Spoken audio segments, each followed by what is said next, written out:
வீட்ல எல்லாரும் ரிலாக்ஸா இருக்கும்போது, காலையில இந்த மாரி பிரேக்ஃபாஸ்ட் செஞ்சு குடுங்க. இது 1 கப்பே நல்ல ஃபில்லிங்கா இருக்கும். அப்படி அப்பாவும் பொண்ணும் சாப்பிட்டு சூப்பரா இருக்குன்னு சொன்ன ரெசிபி என்னன்னு பார்க்கலாமா? பீச்லலாம் போய் சாப்பிடுவோம் பார்த்தீங்களா? தேங்காய், மாங்காய், பட்டாணி சுண்டல் அதுதான். இப்போ நைட் எல்லாம் ஊற வச்சிருந்த பட்டாணி, அதாவது வெள்ள பட்டாணி எடுத்திருக்கேன்.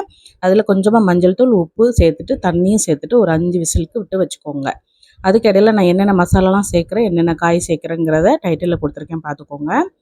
இப்போ அந்த காயெல்லாம் என்ன பண்ணணும், கொஞ்சமா ஒரு கடாயில எண்ணெய் சேர்த்துட்டு, லைட்டா வேகுற மாரி வதக்கி விடணும். ரொம்ப வேகக்கூடாது. கொஞ்சமா பட்டை, கிராம்பு சேர்த்துக்கணும். அது வெந்ததுக்கு அப்புறமா அந்த மசாலா பொடிய சேர்த்துட்டு, லைட்டா பச்சை வாசனை போனதுக்கு அப்புறமா துருவி வச்சிருந்த கேரட் கொஞ்சம் தாராளமாவே சேர்த்துக்கோங்க. அது சேர்த்ததுக்கு அப்புறமா அவிச்சு மேஷ் பண்ணி வச்சிருந்த அந்த பட்டாணிய அந்த தண்ணியோட சேர்த்துக்கோங்க. இப்போ ஒரு 3 ஸ்பூன் அளவுக்கு கடலை மாவுல ஒரு 1/2 கப் தண்ணி சேர்த்துட்டு நல்லா கலந்து விட்டதுக்கு அப்புறமா அது உள்ள சேர்த்துக்கோங்க.